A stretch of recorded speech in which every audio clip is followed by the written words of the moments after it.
محیط بھی واپس آ گیا مگر میں نے اس کے ساتھ روزینہ کا ذکر نہیں کیا۔ محیط کو آج جلدی ہی نیند آنے لگی تھی، شاید زیادہ ہی تھک گیا ہوگا۔ میں سارا دن تو بیڈ پر ہی رہا، اس لیے مجھے نیند نہیں آ رہی تھی۔ میں روزینہ اور ناصر کے بارے میں ہی سوچ رہا تھا کہ ایک بار پھر سے دروازہ کھلا اور ڈاکٹر روحی روم میں آ گئی۔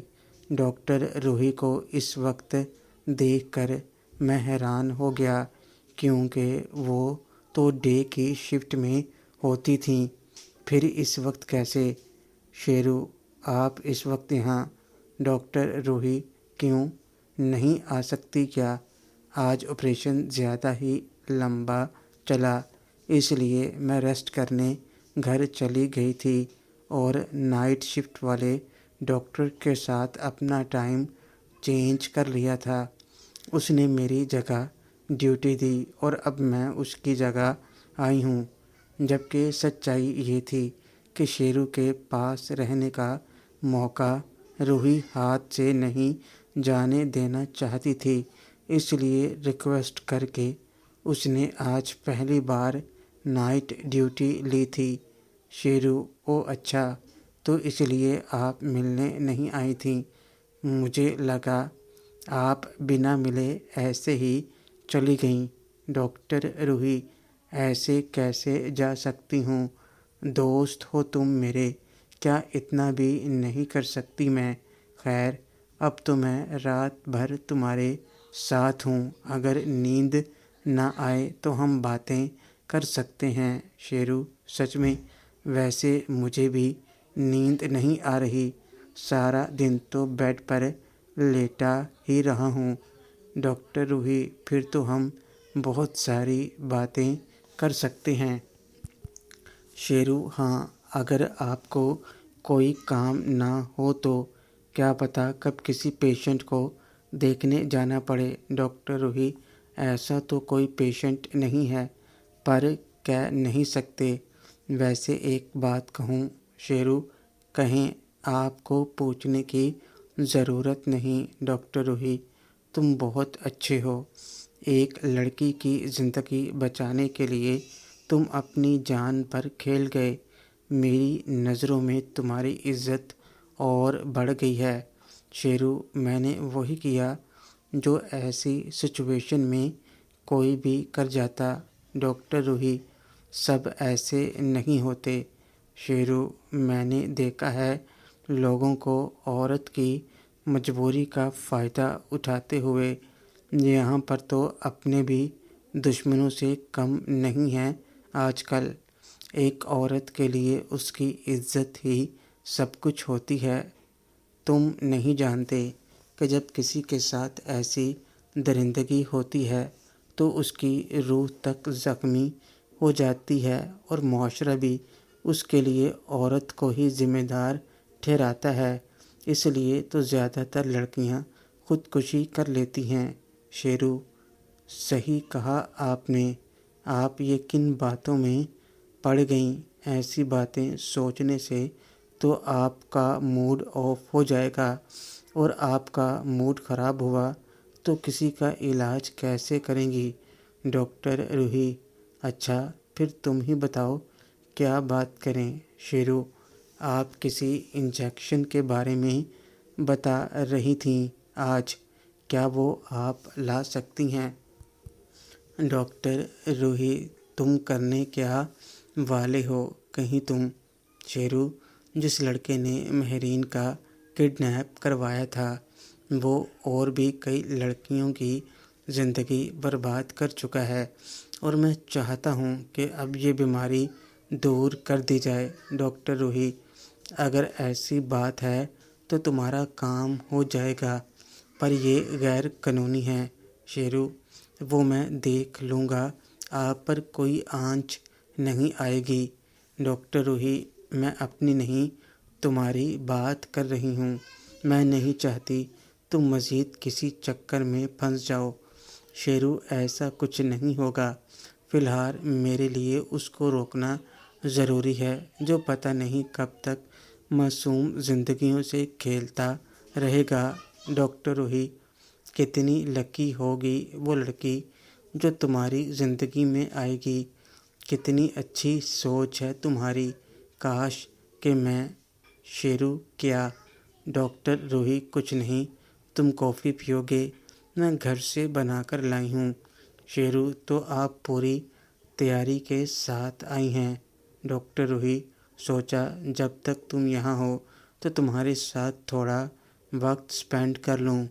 شیرو، اس کا مطلب پھر آپ نے خود ہی نائٹ شفٹ لی ہے؟ ڈاکٹر روہی، نہیں تو ہاں ایسا ہی سمجھ لو۔ ویسے تو تم ملنے آتے نہیں، تو سوچا اب آئے ہو تو کیوں نہ تھوڑا ٹائم تمہارے ساتھ ہی گزار لوں، کیا پتہ تم۔ شیرو، کیا آپ بات پوری کیوں نہیں کہتی؟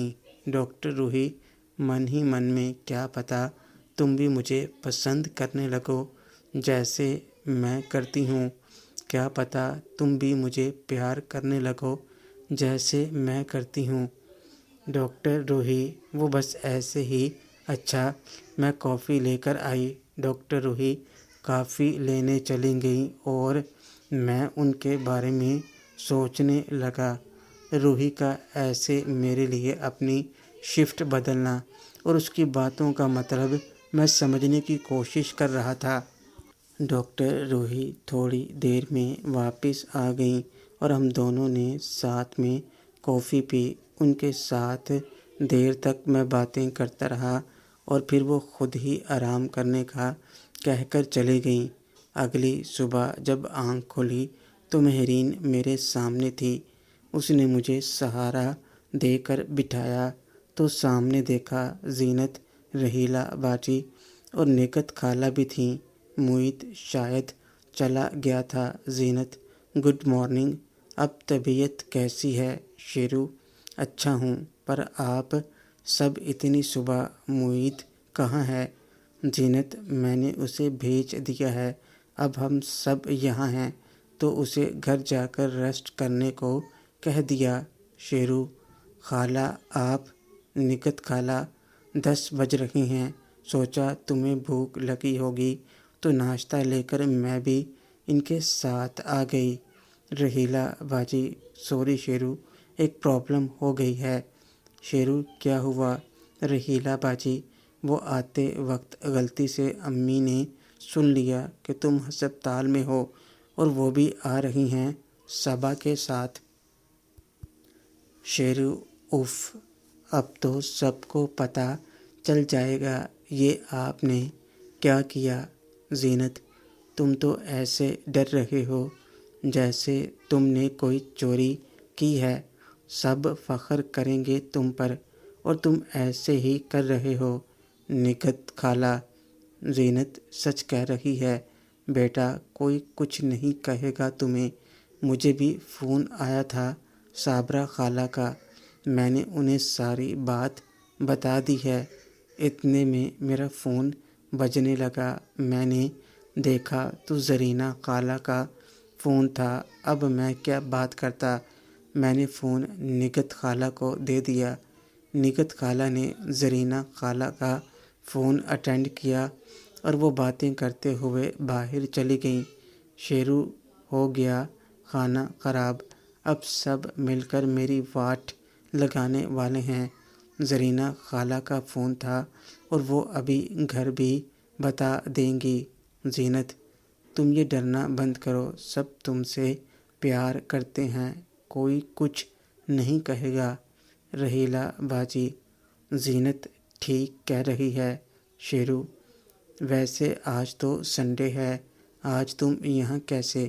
زینت، کیوں سنڈے کو گھر سے باہر نکلنے پر پابندی ہے کیا؟ شیرو، میرا مطلب تھا کہ سنڈے کو تو چھٹی انجوائے کرنی چاہیے تھی تمہیں، اور تم ہسپتال میں آ گئیں۔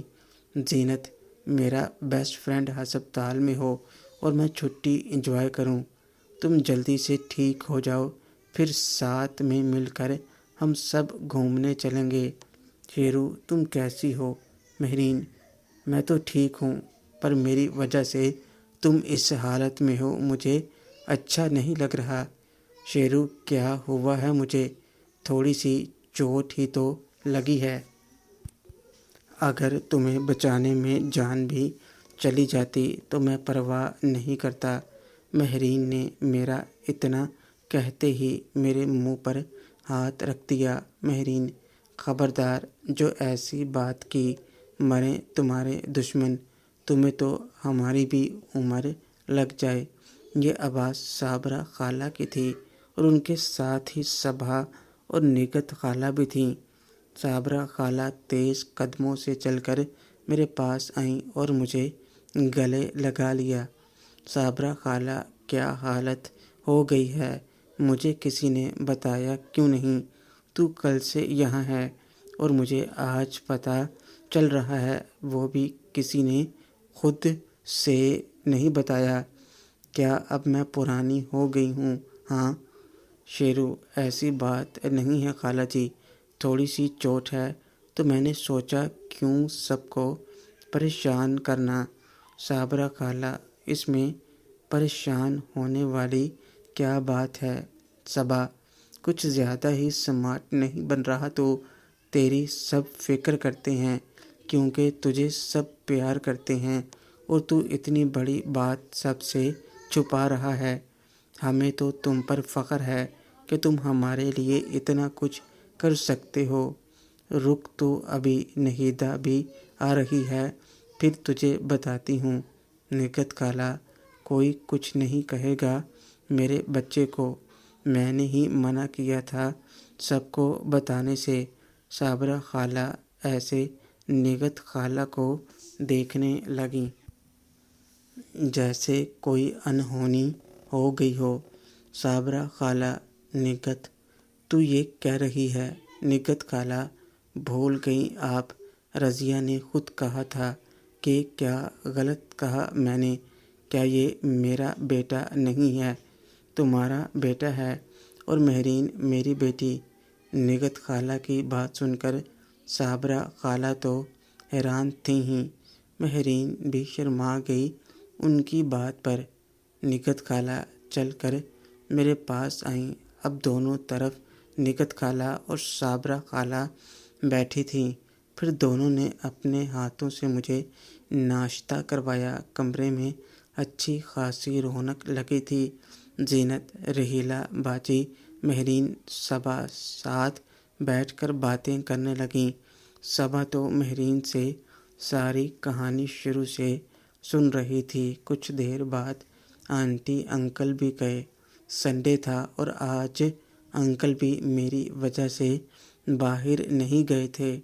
انکل آنٹی کے ساتھ صابرہ خالہ اور نگہت خالہ باتیں کرنے لگے۔ اب باری تھی زرینہ خالہ کی، اور وہ بھی بھاگتے ہوئے کمرے میں آئیں۔ آتے ہی مجھے گلے سے لگا لیا۔ ان کی آنکھیں بھیگی ہوئی تھیں، سچ میں سب سے الگ تھیں وہ۔ زرینہ خالہ، یہ کیا ہو گیا میرے بچے کو؟ مجھے کسی نے بتایا کیوں نہیں؟ آگ لگے ان لوگوں کو، کیڑے پڑیں جنہوں نے تیرا یہ حال کیا ہے۔ تو ٹھیک تو ہے نا؟ شیرو، میں ٹھیک ہوں خالہ جی، کچھ نہیں ہوا مجھے۔ زرینہ خالہ، تو چپ کر، سب نظر آ رہا ہے مجھے۔ پہلے مجھے بھی بتاؤ کہ مجھے کسی نے بتایا کیوں نہیں؟ نگہت خالہ باجی، میں نے منع کیا تھا، گھر میں ابھی خوشیاں آئی ہیں، اس بات سے سب کا موڈ خراب ہو جاتا۔ محترم ناظرین اور سامعین، اس کہانی کا باقی حصہ اگلی آنے والی ویڈیوز میں پیش کیا جائے گا۔ اگر آپ کو ویڈیو اچھی لگے، ویڈیو کو لائک اور ہمارے چینل کو سبسکرائب ضرور کریں۔ شکریہ۔